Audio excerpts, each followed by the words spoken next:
Hockey Night in Canada. 4 words sewn into the fabric of Canada's national identity. From 1952 to 2014, the CBC held the rights to the crown jewel of sports broadcasting in this country. If you were a hockey fan, and even if you weren't, you knew where to tune in on Saturday night to watch the game. Coach's Corner, Hot Stove, depending on your era, and After Hours if you made it past the late game.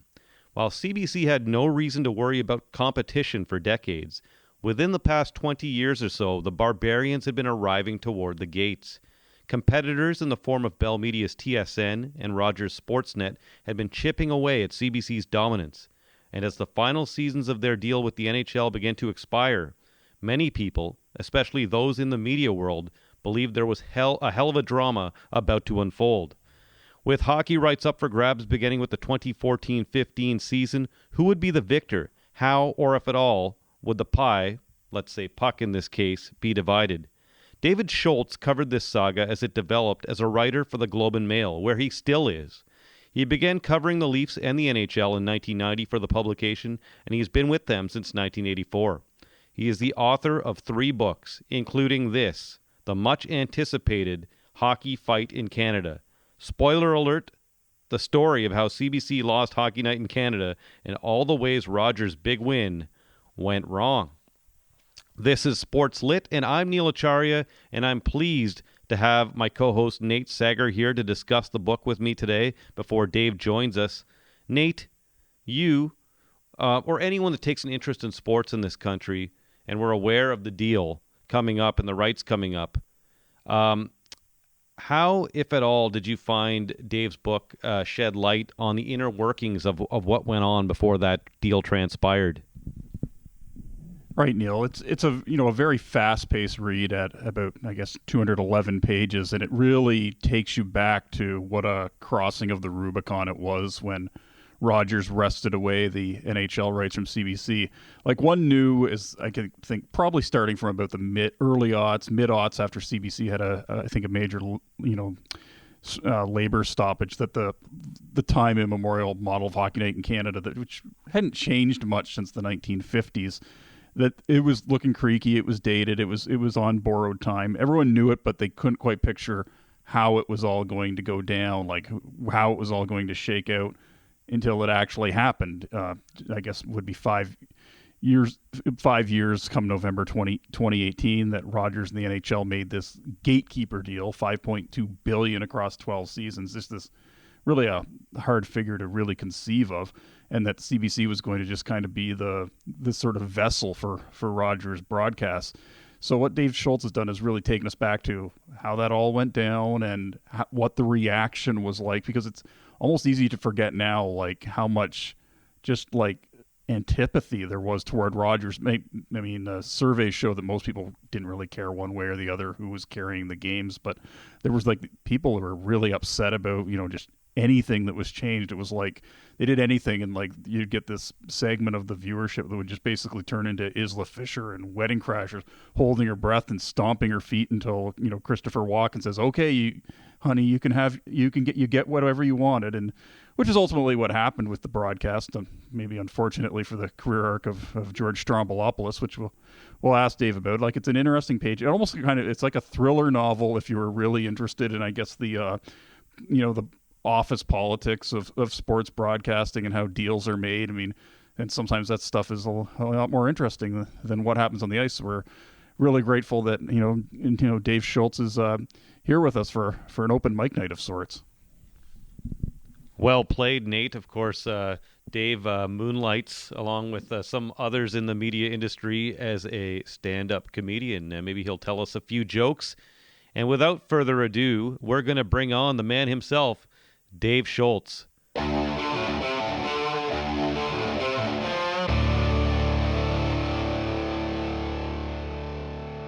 And we're back on SportsLit. I'm Neil Acharya, of course, along with Neate Sager, and we're very pleased to be joined by Mr. David Shoalts of the Globe and Mail, author of Hockey Fight in Canada, which came out on September 29th, according to the press release. Dave, you can correct me if that is wrong, but I'm going to first get into my first question, which is, how's the reception been so far? Well, all I've got to judge it on so far is mostly social media, which can be a pretty negative force. But I must say it's pretty positive. People on social media who have read the book have said they've enjoyed it. So I'm encouraged by that. The only other indicator I've had is, of course, because I click on it every 5 minutes, is Amazon, and I'm number one in hockey books. Although I got to admit, today was such a busy day, I haven't gone on it. That's the first day in about 5 days I haven't compulsively looked at Amazon. So the early returns are encouraging. And it was September 29th? Yes, it was. It was released officially on the 29th. There might have been one or two places, I don't know, bookstores that you could have bought it in, but essentially it was the 29th.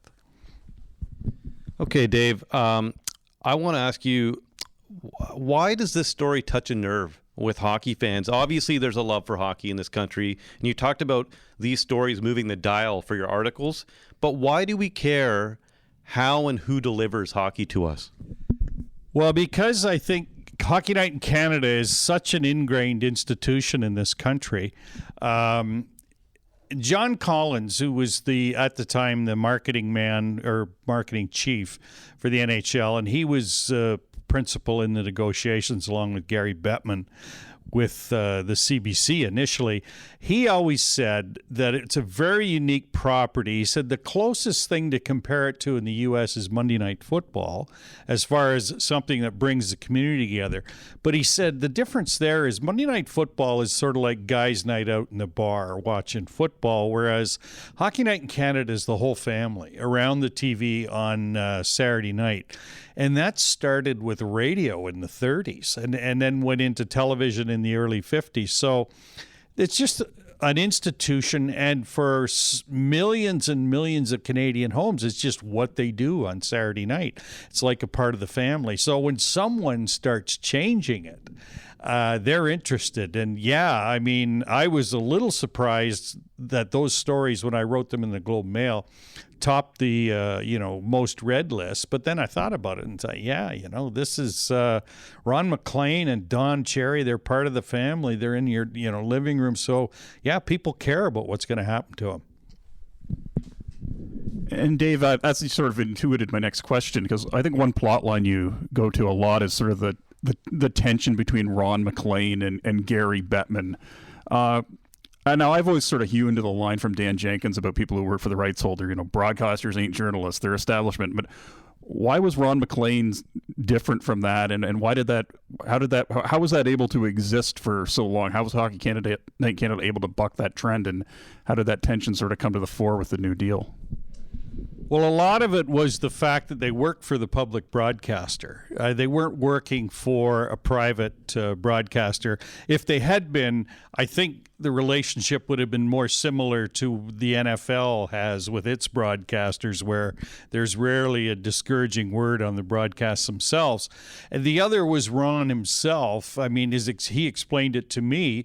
He felt very strongly that there needed to be, as he saw it, a balance on the show. He felt there wasn't enough advocacy for the player's point of view in a lot of the discussions. So he kind of thought, well, I'll be the guy to do that, because in those later years of the deal, the CBC deal, there were a lot of labor issues coming up. There were 2 lockouts in about the last 6 years rather, I guess, of the deal. And so, there was a lot of discussion, mainly between periods, about management issues. And Ron felt that the players needed a voice. And this all broke down basically into a whole series of contentious interviews between Ron and Gary Bettman. And it got to the point where Gary Bettman just refused to come on the show anymore. Just touching, I guess, on Ron and his relationship with the CBC, you have a relationship with the CBC in a sense, and why I say that is at the beginning, or in the preface or the preface, at the end, you mention you thank your parents, Roy and Vivian, for making you aware of the importance of CBC at an early age and always having the radio tuned to the national broadcaster. Now, with that, I know you want to say something. With that said, I wish we had 3 mics. With that said, How personal was this story for you? And do you think, Canadians that may not be in the media industry may have been perhaps rooting for CBC as the mothership? I mean, I guess I'm making this more complicated than it needs to be. I kind of want to know about that last line. Well, you notice I said radio and not television.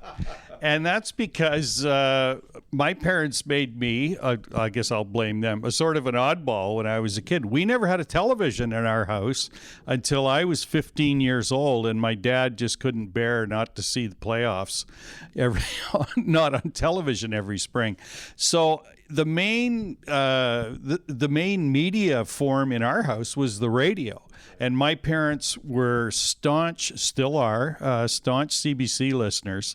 It was such that for example, if they didn't like the morning person on the CBC radio, and in the 90s there were some changes there after the same, like Peter Zosky was for many years.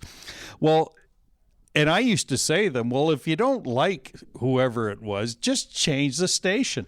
And no, they just wouldn't. This is what they were like. So I grew up listening to the CBC was the soundtrack in my house when I was a kid through my teenage years. And so, yeah, I mean, I always had an acute sense of how the CBC was important in that regard. Now, that being said, I was on an Ottawa radio station this morning, and I got sort of the same question, but it was posed as such, like, was it the CBC that people were upset was getting left behind in this deal, or were they upset about how Hockey Night in Canada, the show, was being treated? And I tend to think, yeah, it was Hockey Night, the show, because that's what was in their living room. I don't think they were up in arms because the CBC was losing it. They got up in arms because Rogers made so many changes to the show once they got a hold of it, and that's how that sort of thing played out. What kind of made you include that at the end of the preface? Is there something about that in relation to the story?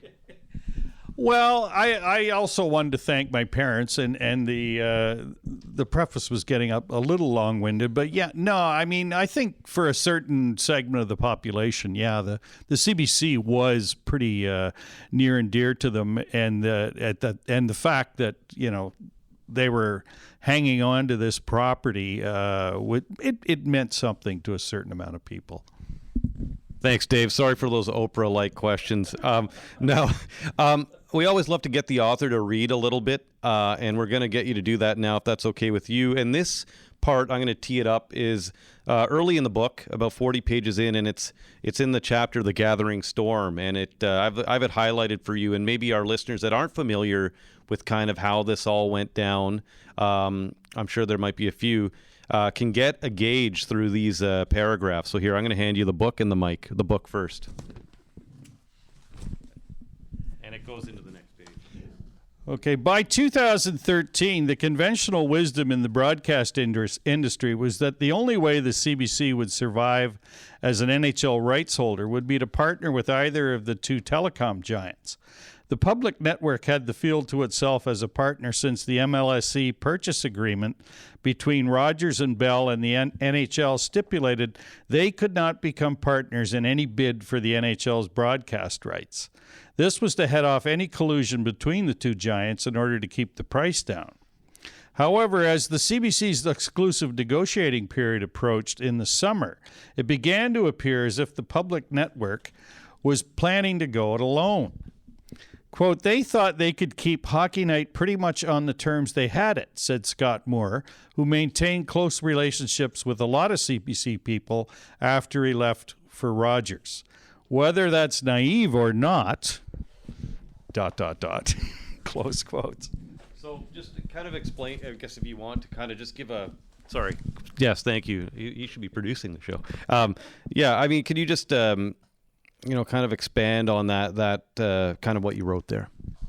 Well, the CBC, that was, a bit of a foreboding sort of indication of what was to come, in that the CBC seemed to think, we're going to hang on to this by ourselves. Right. And I don't know if they took it from that agreement.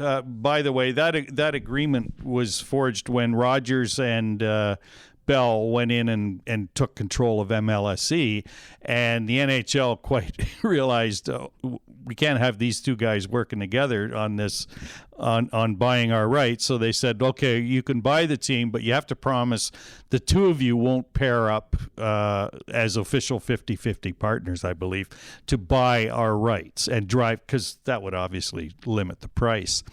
But the assumption then was that the CBC, in order to stay part of this, because everybody knew Rogers and Bell were going to come in with these massive checkbooks and start paying huge money finally, mainly because declining viewership was really becoming a problem, and live programming like sports was sort of resistant to that. So, you know, everybody knew there's no way the CBC had that kind of money to compete with that. So the assumption was they would logically partner up with one or the other of these guys, and they never did. In fact, they rejected several overtures from Bell, and they wouldn't even take Rogers' calls. When I say they, I mean Jeffrey Orridge and Neil McEnany, who were the negotiators, both of whom are no longer with the CBC. That's no coincidence, I'm sure. And you know, it was just, you know, they made it a lot worse than it could have been. Yeah, and I guess to what extent is this sort of an explainer about how the broadcast industry really works, especially when you're dealing with something you're kind of writing like, well, I guess if the newspaper's the first draft of history, this is like the third draft, because you're dealing with events from like 2012 to 2016. This is still pretty recent and still pretty raw for a lot of people. Yeah,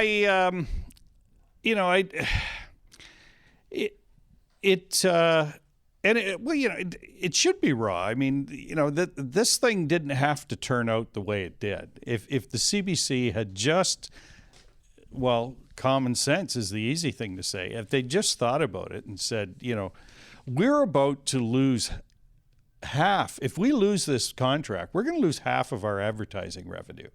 And this, you know, how do we prevent this from happening? And it wasn't like this was a far-fetched idea. They'd already partnered with both Bell and Rogers on the Olympics. It seemed to me a fairly easy, path to take.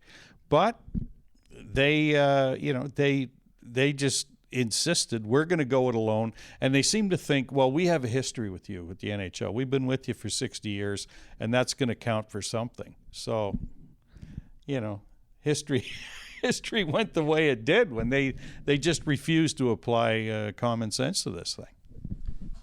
Can you explain, I guess, to our listeners how bad of a deal they ended up getting, and you can update us on that too, because I believe they've since renegotiated. Well, it was a terrible deal because, and it didn't have to be that terrible, because these guys compounded their first mistake, not partnering with either Bell or Rogers, and rejecting an offer from the NHL, by the way, of a scaled-down hockey night for more money than they had been paying, but money they could afford, and that they would still get advertising revenue with. They rejected that, so they wound up with a terrible deal from Rogers, and it was all on a bluff, too. Keith Pelley bluffed them out of their socks on this one, and he said to them right off the bat, okay, here's the deal. We're going to get all the advertising revenue. You're going to show the games on your network. You're going to lend us your technical people. You're going to pay those people, and you're going to give us studio and office space in your building for free. Now, he fully expected the CBC guys would come back and say, no, wait a minute. We have a network that has the farthest over-the-air reach in Canada. Nobody else is even close. Maybe CTV, but we're still better than them. And you don't have CTV, by the way. Bell does. You've got nothing. You got City, which is in some of the major cities, but you don't, that's it. And that's something worth paying for. And then he thought, well, okay, then we'll hammer out a deal. But instead, they just rolled over and said, okay. And so after that, the deal was just a matter of working out the details. And I think Pelley was surprised as anyone else that these guys did this. And of course, this set off great anger among the CBC staffers, because once, it became clear that not only were sports staffers losing their jobs because of the loss of this advertising revenue, other people at the network were losing their jobs. Shows were getting canceled. It was a horrible deal. They've re-upped and made a new one, which I think takes effect next season. Nobody, and I couldn't get this out of anybody later, is talking much about that deal other than it's not quite as bad. I think Rogers still gets, if not all, the bulk of the advertising revenue. I do know the CBC now has rights to stream the games on their apps, so that must be worth something. So it's, I would think, a slightly better deal. But you know what? If they had just partnered up with somebody in the first place, they'd be far better off than they are now. You're a sports writer first. I mean, so there's a lot of, this is a business book too. So how was that a challenge for you? Did you lean on any of the people that report on business? Or was this just because you'd been covering it for so long, very digestible for you and easy to lay out? In that sense, it wasn't difficult because I've already covered business issues in sports, particularly hockey, for quite a long time, going back probably 18 or 19 years or even longer, I think. I often wrote about business stuff in the NHL, like the Phoenix Coyotes was a long story that I thought would never end, that I had to cover for a long, long period of time, and other sort of business matters like that in the league. So, yeah, I wasn't scared of this kind of story in that regard, no. And in terms of, I guess, story itself, like, how did you work out? What really impressed me was this almost reads like a novel. It's, like, very fast-paced. I mean, that's why I think maybe it'll have a lot of appeal to people, because, like, I can just lock into this. It's like almost like when you binge a Netflix show type of thing. How did you work out the way the book is paced? Because it almost feels like it's kind of like the nonfiction novel style. Well, as I did the reporting on this, I did most of the reporting for the Globe and Mail, but there were gaps and more. There's always more behind the scenes stuff that you learn as you go along, and that's sort of when the outline started to take shape. I learned some more things. It's still roughly chronological, I think, the way I laid it out, because you're essentially just recording, a little slice of history. But there were sort of side things along the way that were either underreported or not reported at all that deserved their own chapters in there. And so it was in particular, I'm talking about the whole French language thing, the French rights, which a lot of people don't realize. If Keith Pelley had not been able to parcel those off to Quebecor, which owned TVA, the newer French sports network, he wouldn't have been able to sell his bosses on the deal. But because he subcontracted, oh my goodness, I'll get this out, subcontracted those rights, it knocked more than $1 billion off that deal that Rogers had to pay. It took it from $5.2 billion to about $3.7. And he said that's a number that we could sell the board of directors on. So, it was sort of then a matter of where does that fit in, and then how do you sort of split it up?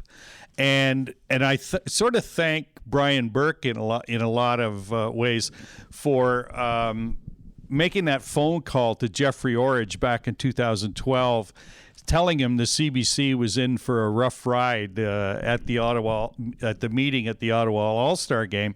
And when I heard about that, someone told me about that, I thought there's a perfect starting point for the book, because even when I talked to John Collins about that, he said, yeah, that was a warning shot and they ignored it for sure. So I right away had that opening one, and everything after that just sort of fell into place. You do the gathering storm in the sense of how the different companies were preparing for the negotiations, and the chronology itself helped a lot, because there was an exclusive negotiating period for the CBC in the summer of 2013, followed by a period where both Bell and Rogers could negotiate, followed by the announcement.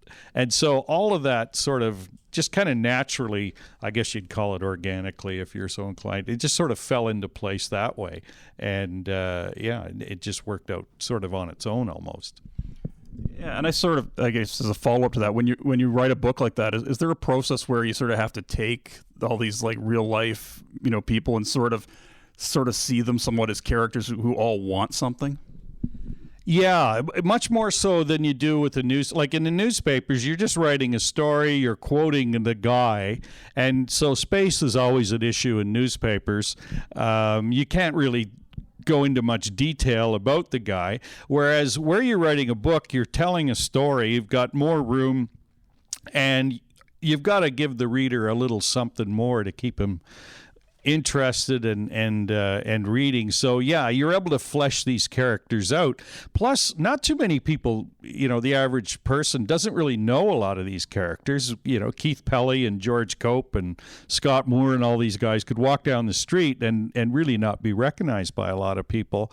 And so, but they were all part of this really dramatic events and stuff that people are interested in. So yeah, I did sort of work hard to give some color to them and talk a little bit about what they were like and what the moods were in the various meetings.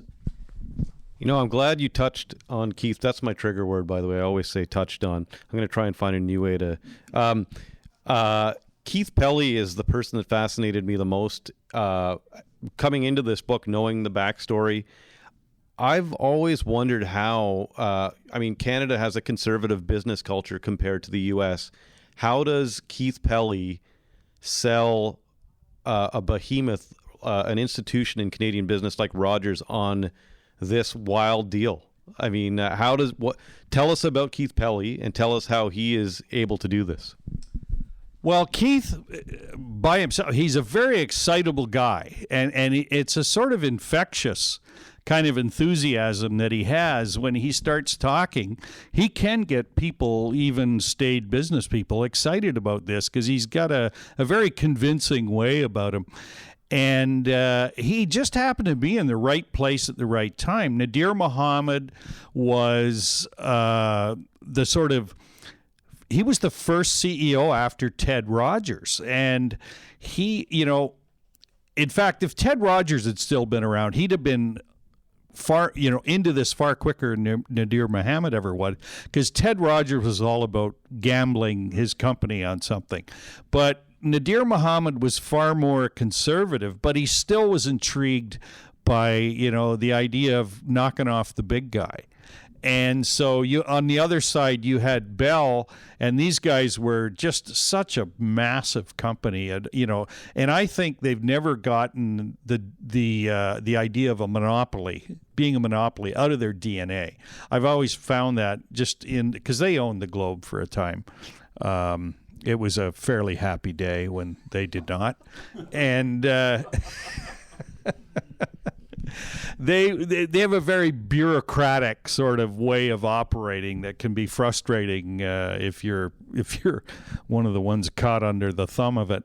And so that it's created these sort of natural kind of enemies, I guess, for Rogers. So this was a chance to really give a rival a good kick in the shins. So in that sense, Keith, I think, found a willing audience among the board of directors, Edward Rogers being probably the most important one among them, and Nadir Mohammed, so that, they, even though, relatively speaking, they're all big companies, Rogers was still sort of the upstart, and Keith was able to, with that sort of enthusiasm of his, say, why not? Let's go.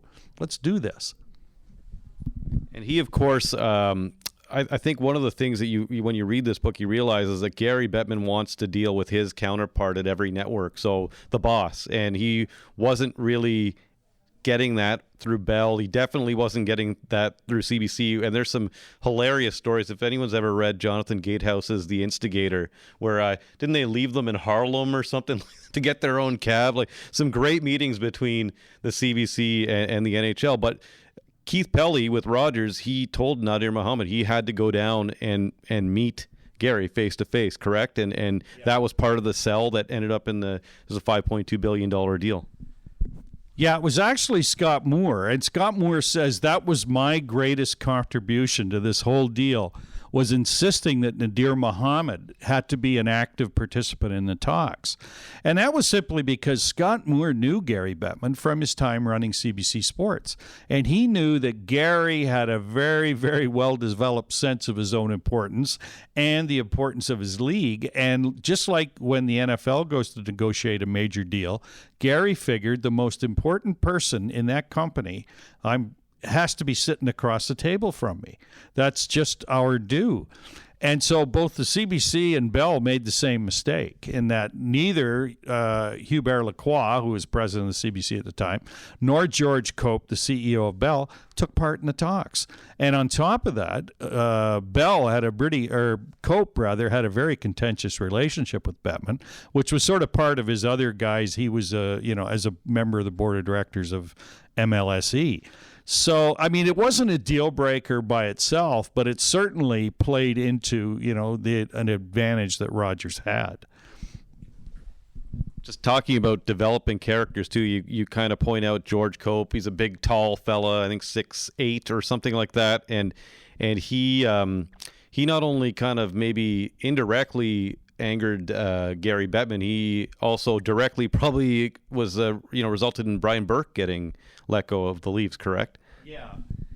Yeah, George Cope, I mean, basically he is as anonymous as most corporate leaders are in Canada. That's publicly. I mean, that's the way these guys like it.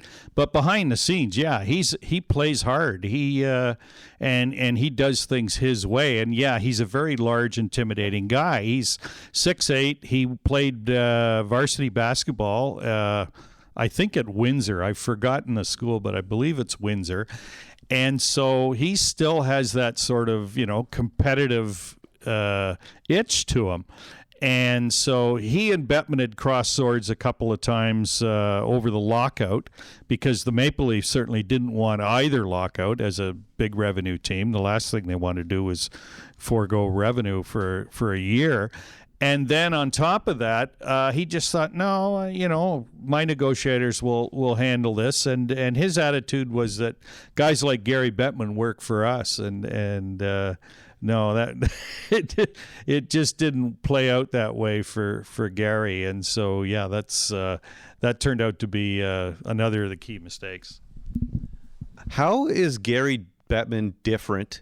And I think people in the media will know, obviously, a lot more than the Gary Bettman we see on TV. Gary Bettman seems to be on TV a little bit of a nervous guy. But aside from that, in his role as commissioner and just dealing with all kinds of different things that he has to deal with, what is Gary Bettman like?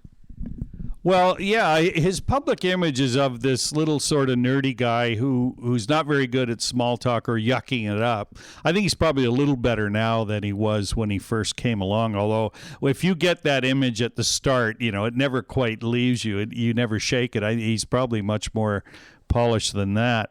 But no one should ever base their opinion of Gary on that, because he didn't get that job by being a nervous, nerdy little guy. I mean, he got it because he's a very, very smart lawyer and very tough behind the scenes. I mean, he's a little short in stature, but you don't mess with him. And I've disagreed with Gary on any number of things over the years. I mean, I wouldn't say we have a warm and fuzzy relationship by any means, but I will say this: I have a ton of respect for him. And mostly we disagreed on things like the lockouts and all that. But I still have a ton of respect for him because I think he's one of the smartest guys I've ever met. And he has an answer for everything. And if you work for him, you better have an answer every time he asks you a question, or you won't work for him very long. But yeah, the reality of Gary is diametrically opposed to the public image. There are plenty of moving parts in hockey fight in Canada in terms of characters, and we've just covered a whole host of them. One constant I found was John Collins of the NHL. first of all, I just wanted you to explain to our listeners who he is, and after that, I have a follow-up.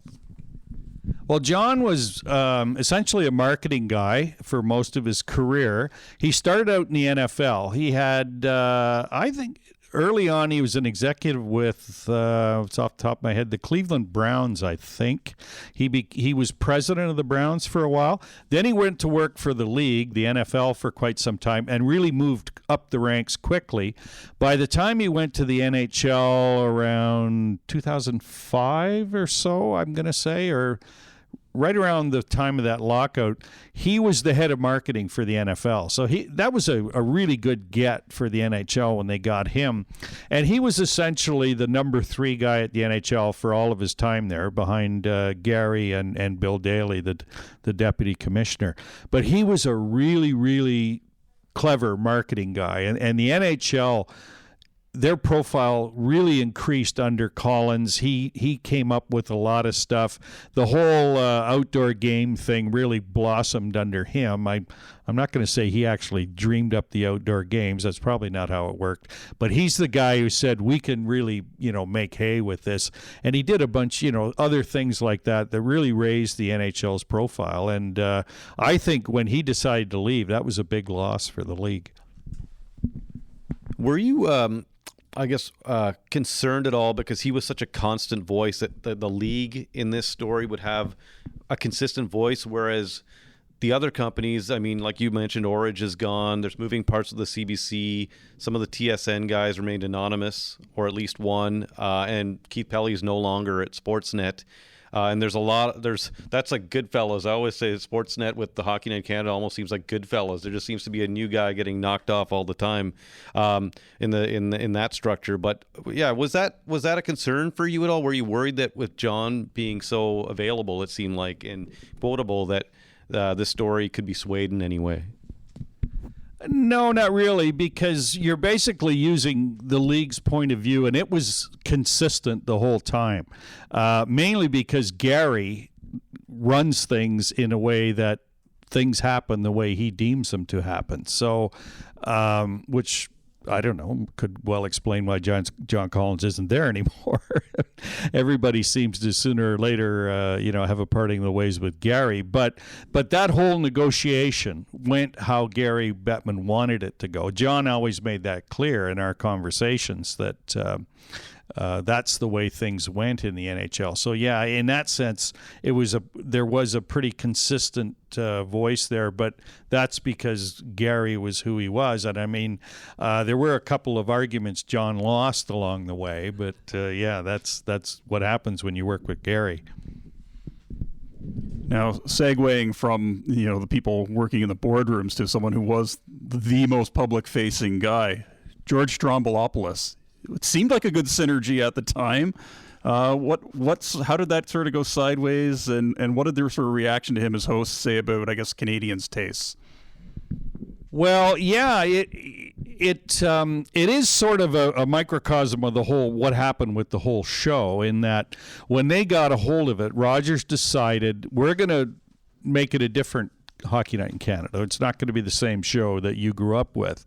And they didn't do this in a vacuum, by the way. I mean, they didn't just say, okay, these guys, Ron and Don and all these guys have been around for long enough.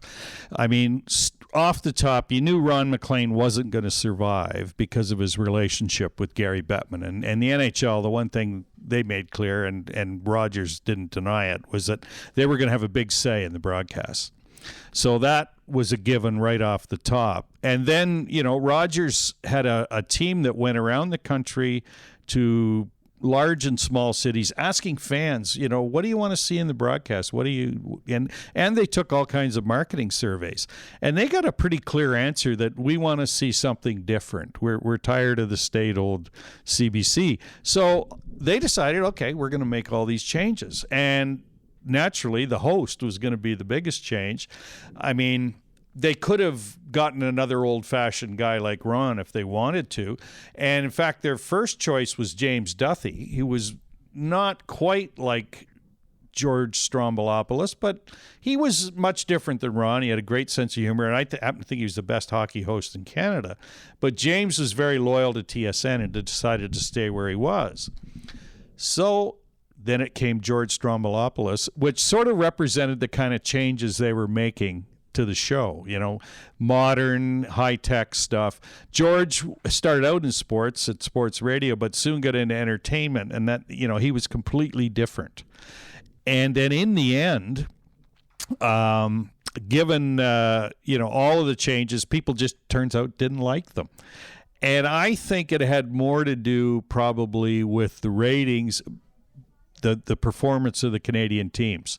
You had a bunch of angry fans who were unhappy about their teams. So looking at George and his earring and soul patch just gave him one more thing to complain about. And it just kind of gathered from there. And I think Rogers probably went a little overboard in reacting. But, after 2 years, they just said, okay, everybody's angry. We're going back to – they essentially went back to the old version. And a lot of that was, as one of the veteran Hockey Night guys said to me, people will tell you they want change, but they really don't. And when you consider the fact the average Canadian viewer is probably a fairly conservative person, yeah, it was just if the Canadian teams hadn't been quite so bad, I think the changes wouldn't have been so abrupt, but they might have been spread out a little more. But you wrap that all together, and George was doomed. Can you actually expand on what you said when the Canadian teams are doomed? Because that's a very important part of the story, that all the Canadian teams missed the playoffs. Was it the second year of the deal? The second year of the deal, and that also, to me, I think you hit the nail on the head, because I think so much of who's on the air is preference, really, isn't it? I mean, there's no analytics other than ratings behind who's good and who's not. Would you agree or no? Yeah, pretty much. And the ratings were tumbling, but they were tumbling in large part because of the way the Canadian teams were playing. And so when people would go on Twitter, they're mad because their team just lost. And, oh, by the way, that Strombo, who the hell does he think he is, sort of thing. And the funny part of that is that when Rogers landed the package, the Maple Leafs were considered to be on the rise, right? They in the last year of the CBC deal was the year they finally made the playoffs in the 48-game season, thanks to the lockout, and almost knocked off the Boston Bruins. Got them, they were up, was it 4-1 in the third period, and then just slowly let it get away. But people that summer were optimistic. They thought, okay, the Leafs have finally, this is the Phil Kessel Leafs, have finally turned the corner, and they're going to be good. And the Rogers guys were pretty excited because they thought, yeah, we got the Leafs on the rise right at the right time, the first year of our deal. And then, of course, as we all know, Ron Wilson drove the 18-wheeler off the cliff. And it was 2 years of misery. But that's sort of the attitude. What was unexpected along with the Leafs collapse was that all the other Canadian teams would pretty much be as bad. And that just turned into, just a tsunami of bad news as far as the ratings go. And they just cratered. Was it a matter, with George again, a matter of, I always thought, at least, and you can agree or disagree, that it wasn't that George was bad. It was just that Ron, it was so evident that he was not there because of how good he is. Is that a fair assessment in any way? I think, yeah, that's kind of it. I mean, the other difference is that that conservative TV audience, they want the guy who's in charge of, well, to their minds in charge because he's the face of the program. They want that person to be immersed in hockey and able to talk about anything that's going on in hockey, which is what Ron MacLean could do. When you watched Ron, you might quibble with his individual style. I've never cared for Ron's puns, even though it does take a certain amount of ingenuity to come up with them. But you couldn't argue with the fact that he knew the sport inside out. He spent every waking hour living and breathing hockey, and you knew that and there was something comforting about that when you're watching. With George, on the other hand, it was like, well, he was a fairly enthusiastic fan, but he had a lot of other things going on in his life. If you followed his Twitter feed, most of his tweets were about the arts and entertainment, music, not hockey. That definitely ran a distant second or third. And so that was something else that got up the noses of, people. Like George is a very skilled interviewer, for example, so he could interview people and do quite well. But when there was the bantering around the desk about things that were going on in the sport, you often got the impression that George was just a little out of his depth right there. Back to the book at hand and writing the book. Was there a lot in terms of the vetting process? What did that involve? I know you'd already written a lot about it, so some of that had already taken care of itself. But because of so many, big names and important people and just the content, were there lawyers involved? Like, how did that go down? And was your publisher concerned? Actually, no. Normally something like that would require a lawyer to read about it. If a lawyer read this manuscript for the publisher, I wasn't told about it. Let's put it that way. It helped that a lot of it had already been reported previously by me in the Globe and Mail. But what really helped was that so many of these guys just spoke on the record, like John Collins and Keith and Scott Moore. And so it's pretty hard to refute that when the principals are speaking on the record, and I'll always be grateful for that. But it's a funny thing when it comes to stories like that. Often if someone knows he's talking to a newspaper reporter and what he's saying is going to appear in the newspaper that the next day or on their website in a couple hours, they're far more guarded in what they tell you. Once a couple years go by and then you tell them you're writing a book is a more abstract concept. It always seems to me, then they're a little more forthcoming and they'll tell you a little more. Also, the fact that they all seem to agree on most of the major details sort of helps in that somebody's not going to pop up and say that's not the way it happened and I'm going to sue you. I'm quite confident that everything happened mostly the way it there might be minor discrepancies in different persons' accounts, but the major events and all of that happened that way. But mainly, I'm just glad everybody spoke on the record for the most part. For some random reason, I'm reminded of when the late great Dick Shop had to meet with Roy Cohen about his George Steinbrenner biography, and Steinbrenner's like, take this out, take this out, take this out, and then Barbara Walters was at the next table in the restaurant, and she's like, take out all the nice things I said about George. But I wondered, what are the important parts of the book that identify just how this deal is sort of set up to handle the sea change in media consumption, where we've gone from, as you said, everyone gathers around the TV for 3 hours to watch the game, to, oh yeah, I saw the highlights, I saw GIFs, I saw all these ISO shots. I'm good. Like, how is this deal set up to sort of ride that out? Well, one of the lawyers or one of the principals, Gary or Scott Moore or whoever, basically said this deal will include all platforms in use now, like Twitter, Facebook, YouTube, when you're disseminating highlights, and any platform that's going to be invented in the future. That was sort of a key thing. So no matter what happens, Rogers is in a position to make money as long as they can figure it out. And that's the big difference. This is the first, I believe, major sports league, certainly in North America, perhaps in the world, to turn all of its rights over to one company at once. I don't think anyone else.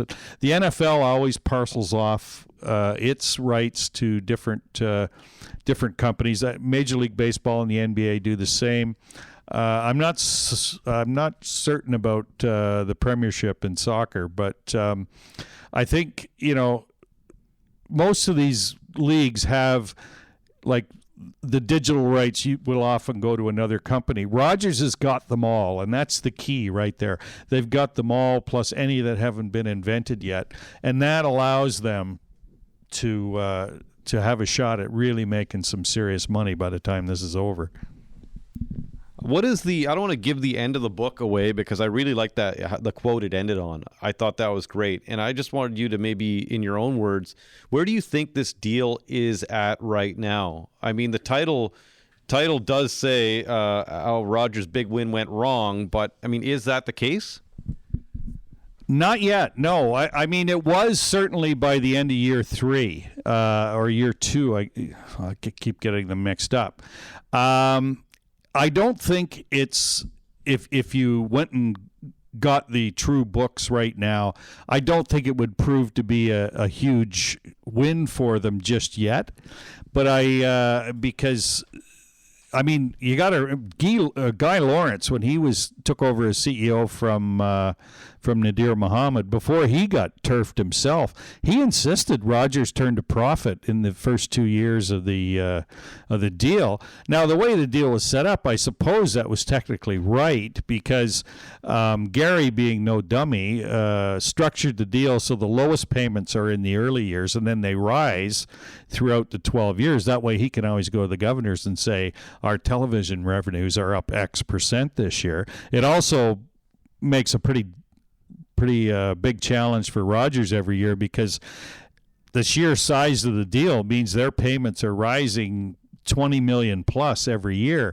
Now, you can bet advertisers are not raising their budgets that what they can spend by the same kind of amount every year. So that's a challenge. And, I think in the end, the best I can say is they're not going to get burned by this, I don't think, in the end. I think they will come out of it okay.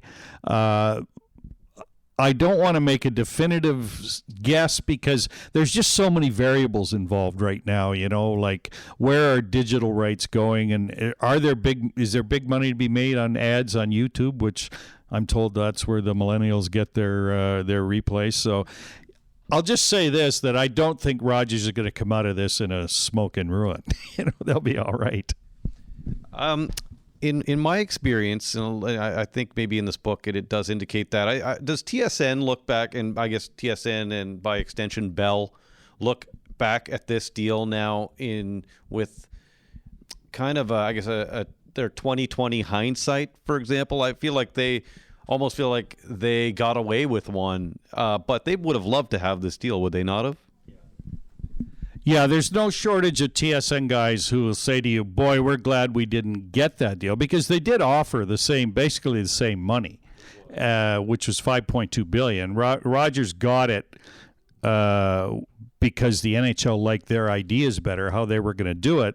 But they did say to Rogers, give us $1 more, which was actually about 10 or 20 million more, and it's yours. But then, of course, what else is a TSN guy going to say? I mean, I've heard lots of them say to me, oh, yeah, look at, especially after the first 2 years, they said, see, we're lucky we didn't get that. However, they still got a lot of challenges ahead of them because not that they're losing money by any means. They're still financially really healthy because they've got a lot of they went to what they called a champion strategy. They got the Masters, they got the US Open, they've got all the big events in other sports that people watch. So they're always going to be okay.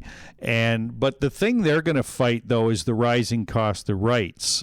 The next time, the NFL comes up, these big companies like Amazon and Google, they're spending more and more money buying up streaming rights for these leagues where they never did before. So TSN's going to have to fight that. Whereas Rogers, their two main properties are the Blue Jays, which they own outright, and the NHL. They know how much that's going to cost them for the rest of this deal. So for another 7 years. And they know exactly what they're going to be paying. So that's a huge advantage to them. So, TSN can say they dodged a bullet, but there's lots more coming in this kind of business. What's the benefit? I'm going to backtrack a bit in a league bundling and packaging, as opposed to doing packaging their rights, as opposed to what the NHL did and give it all to one entity. Well, the theory there was, and by the way, that going into this, that's exactly what the NHL planned. That was plan A, was we are going to get the maximum number of packages to the maximum number of networks, because the idea is you get each network to pay the most they can, and then each network, so your total take is well, supposedly quite high, but also you got several networks publicizing you, not just one. And then, versus plan B, what they called the gatekeeper model, where you hand everything over to one. And that, to their mind, only works if there's a network willing to hand over an astounding amount of money, which in the end is exactly what happened. And so that was sort of the differing philosophies there. This the CBC, the Hockey Night deal, obviously, as you said, is pretty much it's a unique situation in all of sports. How the rights left the CBC, who'd had it for so long. Is there anything? And I look back and I looked at Monday Night Football, perhaps in 2005, going to ESPN, I believe, from ABC.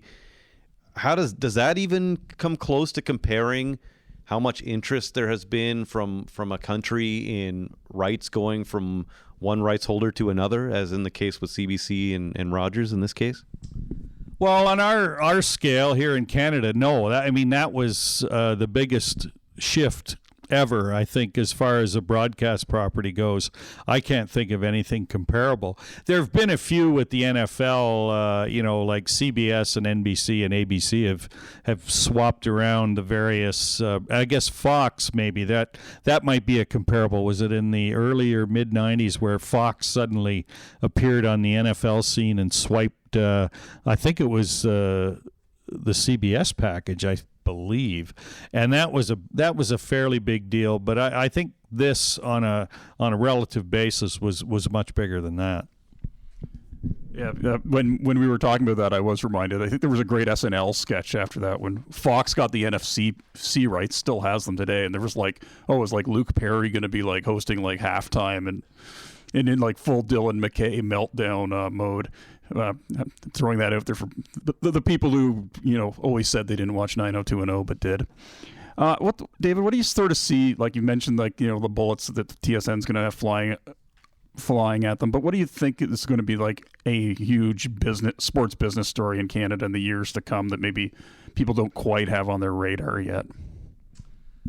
I would guess when digital takes over, as like right now. Conventional television is still the number one medium people watch these games on. There's a lot of talk about the millennials and their viewing habits, but they're still, distinctly in the minority. But in the coming, those are changing steadily. I mean, one of the guys I quoted in the book, a market researcher, he expects within a year or two that at least a third of Canadian homes will not have cable or satellite or any kind of communications, or package like that to watch television on. They're going to be watching it through an internet connection. And I think when that gets to be the majority, and then you can't be sure what platform is taking over, that's when, the next big revolution or the big story will come. But how far away that is, I couldn't hazard a guess. This is probably going to be a hard question for you to answer. But, I mean, I would say that you are uniquely positioned to write this story, in not only from the fact that you covered the story in the paper as it unfolded, but also there's so many writers that are either with TSN or with Sportsnet. You got, let's say, I'm just going to throw out a couple of names, but there's many more. Steve Simmons, for example, was on the Reporters and TSN. Chris Johnston, for example, is with Sportsnet. Did you feel that you had a unique position in that you're not kind of signed on to one of those networks? Yeah, I was always aware of that. Maybe I was always aware. Yeah, I'm not trying to say that makes me some sort of lone wolf of great integrity or anything, because I'll tell you what, I was equally aware of the fact neither one of those entities were giving me a really lucrative sideline like so many of my colleagues. But yeah, it would have been a real handicap for, a writer who was aligned with, because let's face it, nowadays those two companies, Rogers and Bell, they basically control the vast majority of the sports media, and it's just the way things are going now. And then there's no shortage of accusations going around. If you're a Rogers guy, well, you're going easy on the Blue Jays. If you're a Bell guy, well, you're going easy on the CFL, that sort of thing. And so, yeah, that certainly put me in a position to do it. Mind you, I did tell our publisher's PR person when we started out to talk about marketing this book and a PR campaign, like approaching folks like you or the networks about getting interviews. I said to her, you do realize your client, i.e. me, has written the only book that the three biggest media players in the country would rather bury than promote. So, yeah, we've been fighting that. My inbox is not overflowing with invitations from either Bell or Rogers to go on their shows. That's actually kind of too bad in a sense, really. I mean, it really is. I mean, like, humor aside, I mean, this is a really good story that needs to be told, and maybe the podcast world will be where it is told. So I'm just going to go back in time. I used to work at the NHL Network Canada before it was shuttered, and I remember we were called in to see a TSN executive, and we chatted, and I felt like that was right before the deal went down, maybe a year before, and they were trying to get a feeler on what was going on, because they didn't normally talk to us too much. And I remember telling that executive, hey, I really feel this deal is worthy of a book, and it's going to be great, and all this stuff. This is well before the the CFL, the Grey Cup, and the deal being made, and all that stuff. And I said, have you ever heard of The Late Shift? And that is a book about how Johnny Carson's spot was competed for by Leno and Letterman. And, well, I guess you've kind of made the hockey equivalent of that. And have you ever read that book? You are the second interviewer in about 3 days to bring up that book. And no, I read the excerpts that were in, were they in Vanity Fair? And they were fascinating, but for whatever reason, I never went out and got the book. And I'm very glad you didn't, because and I always like to shout out Nardwuar, because really this is where I got this from. We like to give our guests a gift, and I thought I have to give Dave Shoalts The Late Shift, and I'm glad you haven't read it. Well, you know what? I really, really thank you, because this is the perfect gift, because I was planning to buy this book because the podcast I was on, it was on Friday. It hasn't aired yet. And the guy is a buddy of mine from the comedy world. He was talking about this book, about how it was such the same story. And I was sitting here thinking, I better go get that book, because I did remember the excerpts I read, and they were fascinating. It's also a movie, I think, too. Yes, it was. Yeah. It was just a great broadcast story. Actually, there's a question, because I think I've actually seen the movie, and the guys who play Leno and Letterman don't look enough. They look sort of like half like each of them, so it's just kind of like they should have just completely fictionalized them. But David Letterman had to basically turn down the Tonight Show to go to CBS. How similar was James Duthie's dilemma to that, in terms of he stayed at TSN, but he came, out of it smelling like roses, I think. Yes, he did, and you know what? He did it without ever saying that he seriously considered the offer, because it seems to me it happened fairly quickly. And the other thing was, there was a great deal of loyalty there by all of the key hockey guys, because they all got re-upped almost at once. And in fact, just to bolster the troops, TSN announced this to their own staff all at the same time, because Bob McKenzie, Darren Dreger, and I think Pierre Lebrun also signed within a few weeks of Duthie, so they were able to just call everybody together up at the headquarters and say, these guys have elected to stay with us. And that was a real morale booster at the time for the TSN guys. And their attitude was, okay, we're still gonna be the go-to network for panel shows, and we still got some regional games. So that was certainly at that point was a pretty significant deal for TSN.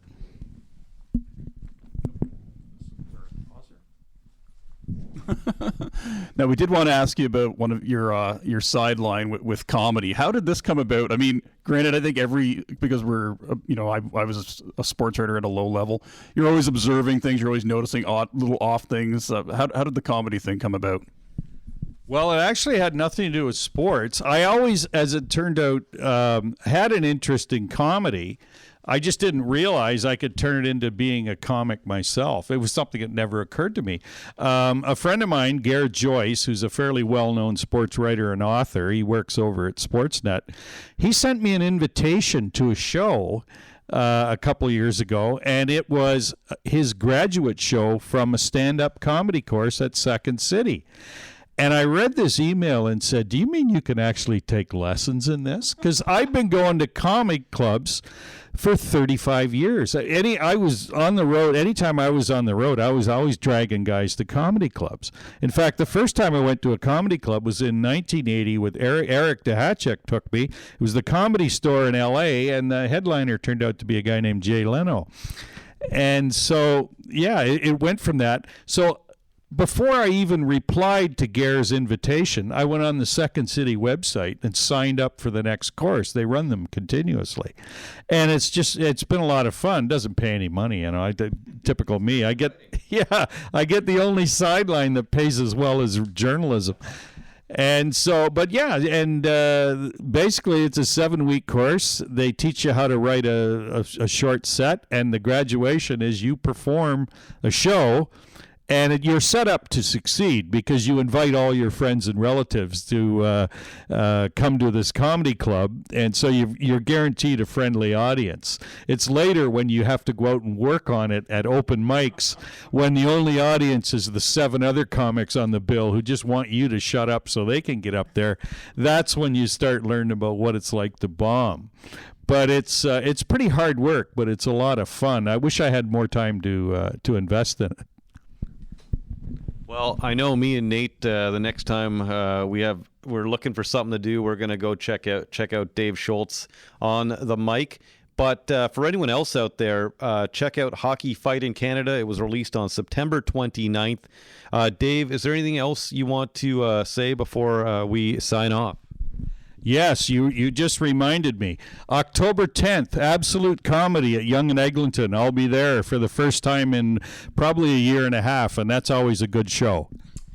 For those that listen to this episode after that date, is there a way they can find out where you might be performing? Should I go to your Twitter, perhaps? Twitter, yes.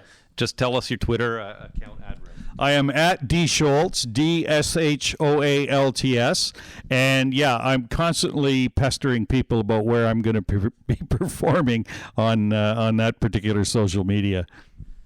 Dave, thank you very much on behalf of Nate and myself for coming in. It was a really enjoyable book, and thank you for sharing so much time with us. And thank you very much for the late shift. I appreciate it. And you're welcome for me being here. It was my pleasure.